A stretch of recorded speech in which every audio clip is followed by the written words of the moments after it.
Hello বন্ধুরা, তোমরা সবাই কেমন আছো? আমার চ্যানেলে তোমাদের সবাইকে স্বাগতম। আমি একদিনে অনেক ট্রাভেলিং করলাম, অনেক জায়গায় গেলাম। তোমরা যদি পুরো ভিডিও দেখো তাহলে বুঝতে পারবে, অনেক মজাদার আজকের এই ব্লগটা। তোমরা যে যেখান থেকে দেখছো আমার এই ভিডিওটা, তোমাদের অসংখ্য ধন্যবাদ। তাহলে চলো শুরু করা যাক।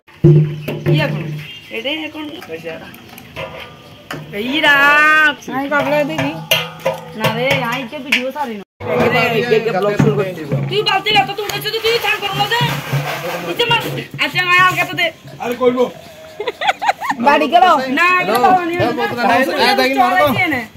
উষ্ণতা তো কিন্তু যে গন্ধ পাল্টি এসে বালতি না উপরে তো তুই দেখি না হইছে গন্ধ পাল্টি যাবে কিন্তু চলে আসলাম মাইছড়া থেকে বিলোনিয়াতে আমার শ্বশুর বাড়িতে। আর আমার শাশুড়ি মা শুকরের জন্য শাক রান্না করছে। তারপরে আমরা শ্বশুর বাড়ি থেকে শাশুড়ি মাকে নিয়ে একটা জেঠিমণির বাড়িতে গেলাম। আর জেঠিমণি খুব অসুস্থ। আর জেঠিমণিকে দেখতে গিয়ে দেখলাম জেঠিমণির বড় ছেলের বউ পুজো দিচ্ছে। আর পুজো দেওয়ার সময় আমি তোমাদের মাঝে একটু শেয়ার করলাম, সুন্দর করে পুজো দিচ্ছে।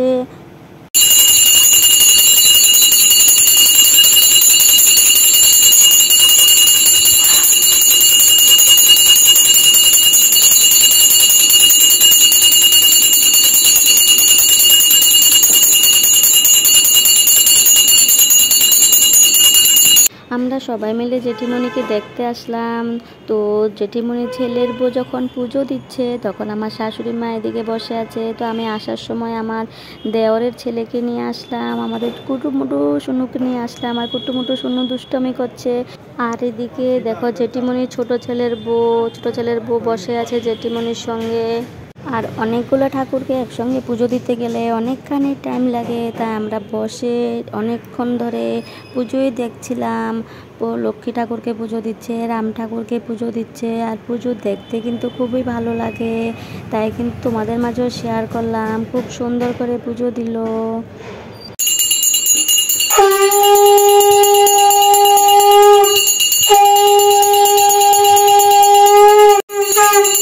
মাসি সান কি করে অনুদান কিছে কি বলো না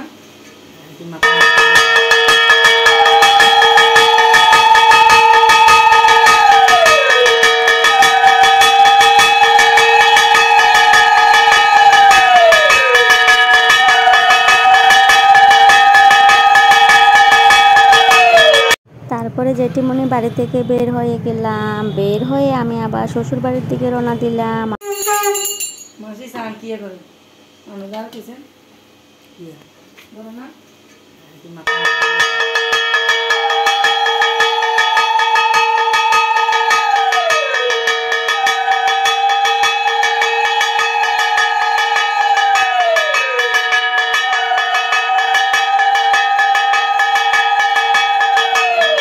তারপরে চলে আসলাম শ্বশুর বাড়িতে।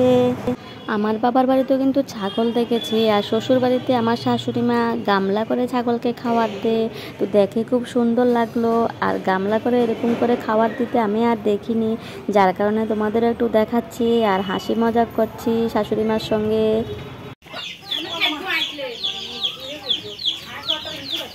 লিভারে যদি ইনফেকশন হয়ে থাকে কম খাইলে ভালো হইব। লিভারে যদি ইনফেকশন কত কইছি হাই না কোনো না তো তারপরে শ্বশুর বাড়ি থেকে চলে আসলাম আমার বোনের বাড়িতে সাতমুড়া। আর সাতমুড়া যখন আসলাম তখন ওরা সুন্দর করে চারা গাছ লাগিয়ে রাখলো, মুরগির ছানা, হাঁসের বাচ্চা সব ছেড়ে দিল। আর এদিকে একটু সবজি করেছে, দেখে খুব ভালো লাগলো। আর ওদের ছোট ছোট গাছে কি সুন্দর করে আম ধরেছে, দেখে খুব আনন্দ লাগলো। আর আম গাছগুলো দেখতে খুবই আদর লাগছে। দেখো তো কত মিষ্টি লাগছে, ইচ্ছে করছে সবগুলোকে পেরে মুখে দিয়ে দিই। আসলে ওটা তো মুখে দিতে পারবো না, নতুন চারা গাছে নতুন আম ধরেছে, তো আমাকে কি আগে দিয়ে দেবে নাকি? আর এগুলি তো এখনো কাঁচা আছে, এগুলি পাকতে অনেক দিন টাইম লাগবে। পাকলে পরে খেতেও স্বাদ লাগবে, যার কারণে আমি ওদের কিছু বললাম না। আর এখন কাঁচা যদি পারি আচার ভর্তা ছাড়া তো আর কিছু হবে না। পাকা আম খেতে কিন্তু রসালো আম খেতে আরও স্বাদ লাগে, যার কারণে আমি ওটাকে দেখে তোমাদের মাঝে একটু পিকচার উঠিয়ে তারপরে আমি মনে একটু শান্তি দিলাম। মন তো চাইছে সবগুলা পেরে খেয়ে নিই, কিন্তু কাঁচা যেহেতু পারতে পারলাম না, আর চোখের শান্তি মনের শান্তি করলাম। দেখতে খুব কিউট লাগছে আমগুলাকে। নতুন চারা গাছে যখন আম ধরে তখন কিন্তু আলাদাই মজা। তারপরে আমি ওখান থেকে বের হয়ে আবার আগরতলার জন্য ট্রেনে উঠলাম। আর ট্রেনে যখন উঠলাম দেখো অবস্থা, যে লেবারগুলা কাজ করে রাত্রেবেলা ব্রেক করে, ওগুলা দেখো ট্রেনের ভিতরে কত নাটকই না করছে। জানো তো বন্ধুরা, সবাই তাকিয়ে তাকিয়ে দেখছে ওদের এই অভিনয়গুলা। আর যেমন এদিকে পুরুষ লোক করছে, তার পিছনের দিকে মহিলাও করছে, কিন্তু আমি তো সব ওদের মাঝখান দিয়ে গিয়ে তোমাদের দেখাতে পাচ্ছি না। ওদিকে একটা মহিলা না খুব বেশি মদ্যপান করেছে, জানো তো, নেশার ঘরে মহিলাটা খুব বিলাপ জুড়ে কান্নাকাটি করছিল। আর আমি তোমাদের দেখানোর জন্য উঠে যে যাব এই সাহসটা পাচ্ছি না, কারণ সবাই তো খেয়ে খুব নেশার ঘরে খুবই মাতলামি করছিল বন্ধুরা। তো তাই তোমাদের দেখাতে পারলাম না। মহিলাটা খুব কান্নাকাটি করছিল, তো তোমাদের আমি দেখাবো কি করে? ওদের মাঝখানে গিয়ে তো দেখাতে পারবো না। তো ট্রেনের সবাই দেখছে আর আমিও একটু ভিডিও করে নিলাম। ওরা যে নেশার ঘরে কী করছে দেখো তোমরা, কি অবস্থাটা না করছে। আর এদিকে ট্রেনটাও চলছে, ট্রেনের আওয়াজে অনেক কিছু শোনাও যাচ্ছে না, যার কারণে আমি তোমাদের ভালো করে দেখাতেও পাচ্ছি না।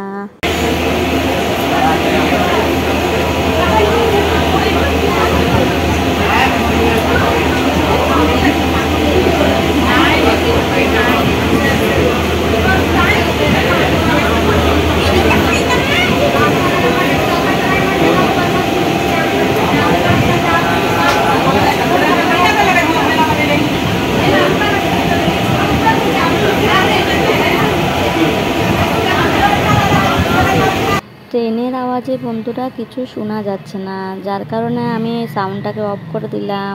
আর এই সাউন্ডটার কারণে আমারও গিজ গিজ করছে মাথাটা। পুরো নাটক দেখতে দেখতে আমরা ট্রেনে করে আগরতলায় আসলাম। জানো তো, সবাই উকি মারে দেখছে ওরা কি সুন্দর করে গালাগালি করছে, আর নেশার ঘরে ওরা যে অভিনয় করছে আমরা খুব দেখছিলাম ওদেরকে। আর বিহারি লোক না প্রচুর ছিল ট্রেনের ভিতরে, আর ওরা খুব একটু বেশি করে। এক তো ওরা লেবারে কাজ করে, জানি না বউ ছেলে মেয়ে সবাইকে নিয়ে কাজ করে, ওটা তো ওদের ব্যক্তিগত ব্যাপার, কিন্তু তারপরেও ওরা যখন সবাই একসঙ্গে আসে কিন্তু সবাই মনে হয় খেয়েই থাকে। বউ খায়, হাজব্যান্ডও খায়, সবাই খায়। আর জানো তো, পুরো জার্নিটা ওদের মাতলামি দেখতে দেখতে কেটে গেল। তারপরে ট্রেন থেকে যখন নামলাম দেখো কি ভিড়। ট্রেনে যাবে, ট্রেনে সফর করবে, কেউ দূরে যাবে, কেউ নিজের গ্রামে যাবে, কেউ ডাক্তারের কাছে যাবে। প্রচণ্ড ভিড় ছিল স্টেশনে। আর স্টেশনে এই পরিমাণে ভিড় না, পুরো তো তোমাদের আমি দেখাতে পারলাম না, কারণ আমার রাত্র হয়ে গেছে, আমার বর চলে আসবে। আমি বাইকে উঠে গেলাম, আমার যাওয়ার পথে যতটুকু পারলাম অতটুকু তোমাদের দেখালাম। খুব ভিড় ছিল।